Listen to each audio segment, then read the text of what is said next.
Hey guys, welcome to week 3, the journey. This week, let's just review first. So we began week 1 studying Genesis chapter 1, verse 27. In the image of God he created man. It's in the image of God that he created him. Male and female he created them. And what we discovered in the image of God is that God created us to relate to Him. And so we were made to relate to God. And what we discovered in Genesis 1, that if God were introducing Himself to us, that He would introduce Himself to us as a good creator.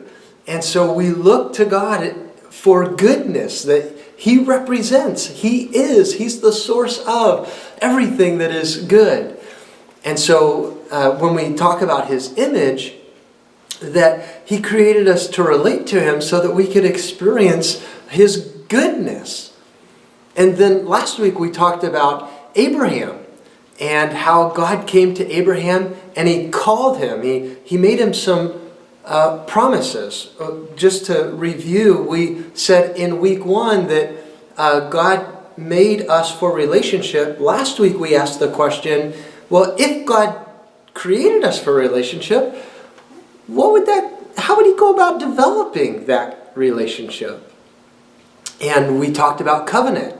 And that when God makes a covenant, that He does so by making promises. He promised Abraham a great nation. He promised Abraham a great name. He promised to make Abram a blessing. And that He would bless the whole world through him. And so last week we said, well, how would God develop this relationship that He created us for? Covenant. And one of the neat things that we discovered last week is that God would go so far to keep His promises that He'd be willing to die in order to keep those promises. Well, this week I want to talk that if God created us for a relationship and the way in which He develops relationship is covenant, what are the dynamics of that relationship anyways? What are some things that we should expect to experience if we're to be in relationship with this God? What are the dynamics of this relationship that God has called us into? And that brings us into the book of Exodus. This is the second book of the Bible, and it's important that we catch up on a little bit of history at this point. So allow me just to track how we got to where we're at. That in Genesis, that God promised Abram that He would give him a son, that He would give him a great name and a nation. And so Abram had a son, and Isaac had a son, Jacob. Jacob had 12 sons, and then Joseph specifically, which is the last half or the last third of Genesis 37 through 50, we hear about Joseph and his story. And the importance about Joseph and his story is that God takes Joseph to Egypt, and there He raises him up to power in Egypt, and through God raising Joseph up into power, that the Israelites, his brothers came, and his father came and lived there in Egypt. Well, over a period of 400 years, they've now lived in Egypt. They have grown, they've expanded. This is God developing His nation through Abraham. And so now in Egypt you have this huge people, the Israelites. And because they were such a numerous people, that the Egyptians said, they're gonna outnumber us. If they ever decided to rebel or to make a treaty with another country, that they could overturn us. And so they began to enslave the Israelites. And during this period of time, a little boy was born by the name of Moses. Now, through some pretty cool circumstances, Moses was raised by his mother, but adopted by the daughter of Pharaoh of Egypt. That would have been their king. That would have been their leader. And so Pharaoh was raised by his mom, but then was placed in really the throne or within the kingdom of Egypt. Well, he knows that he's an Israelite, and so there comes a day where he sees an Egyptian mistreating one of the Israelites. And he takes action, and his actions actually result in him killing the Egyptian who is mistreating the Israelite. Well, as you can imagine, this does not make Egypt very happy, specifically Pharaoh.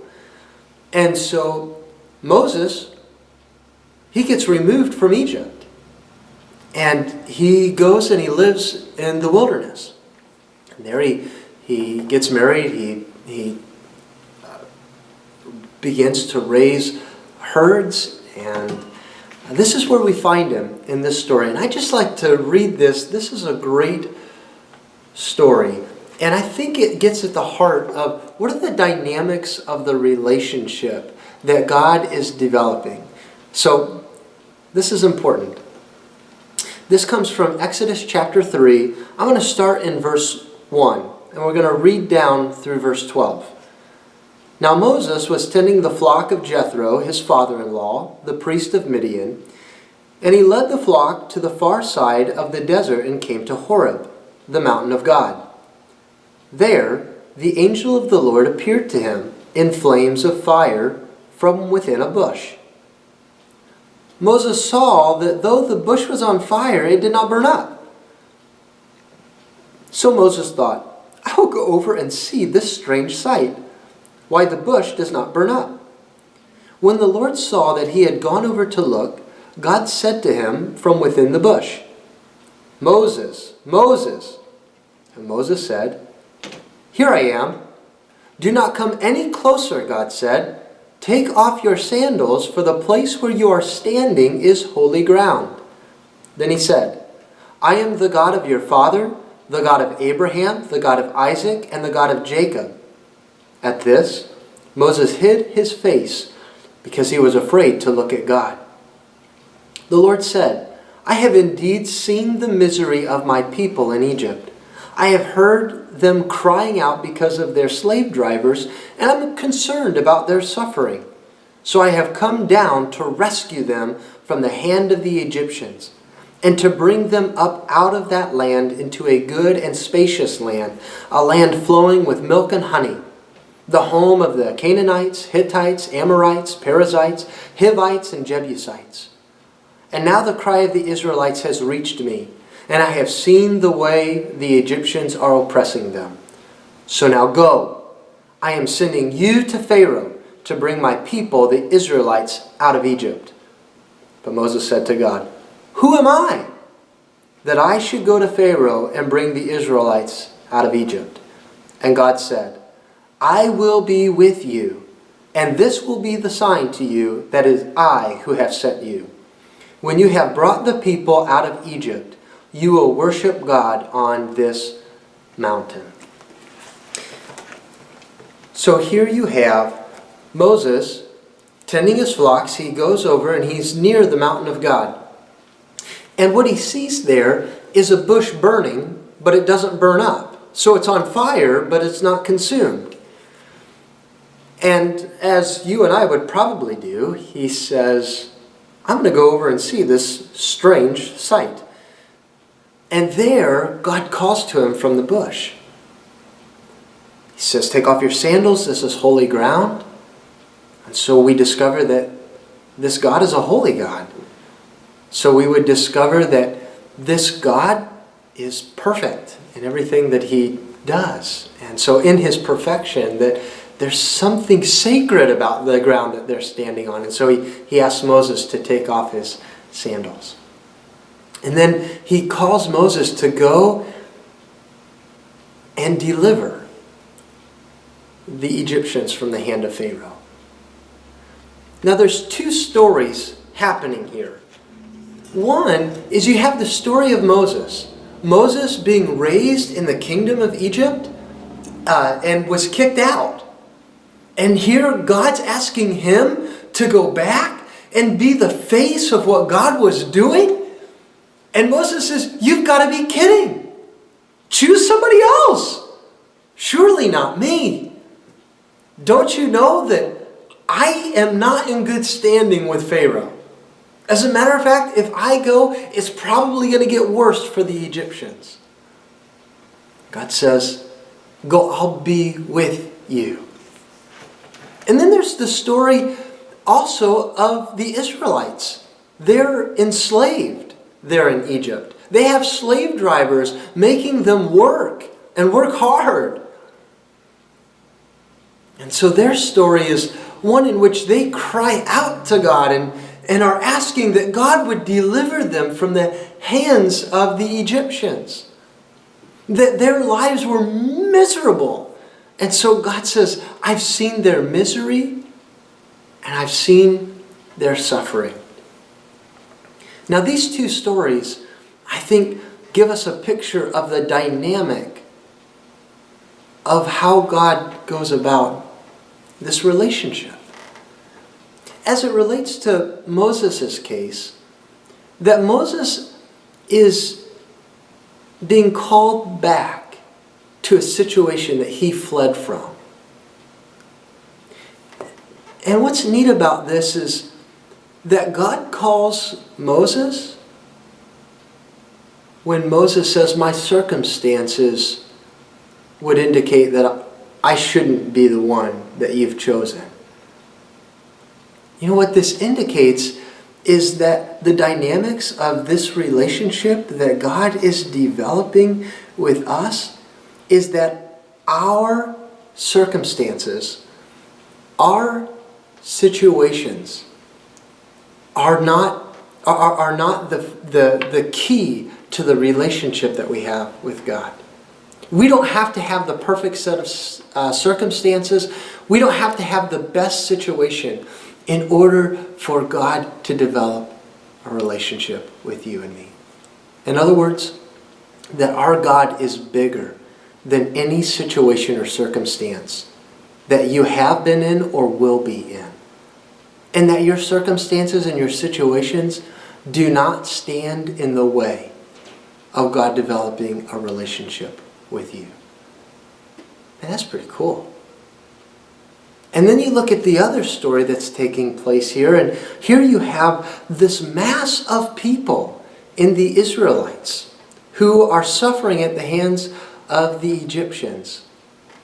And God says, I'm going to send you in order that I might rescue them. The idea of rescue is to redeem them. That I'm going to pay the price in order to bring them out, in order to deliver them. That's what redemption, that's what rescue is all about. So the dynamics of this relationship that God is developing with us is that He is a deliverer, and that He delivers us from the situations and circumstances that we at times find ourselves in. Whoa. And so you have two stories taking place here. One is in the story of Moses, where God is communicating with Moses, I will be with you. In other words, your past doesn't determine your future. And for the Israelite people, that God was claiming them as His own by delivering them. So He was bringing them out of Egypt and He was drawing them to Himself. Did you notice where the text ended that I read?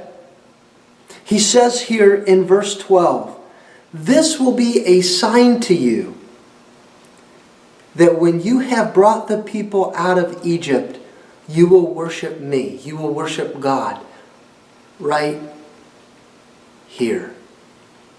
And so here's the idea behind redemption, is that God draws us out. He delivers us in order to draw Him to Himself. And so when we use the word redemption, we need to think in terms of a deliverance by which God draws us to Himself. And so I wonder, if we were to think on a personal level, in our lives, what is it that God has delivered us from in order that He could draw us to Himself? Is there anything in your life that you can think of that God has freed you from? Another word associated with redemption. That He has delivered you from in order to draw you to Himself. That's an important piece of what this is about.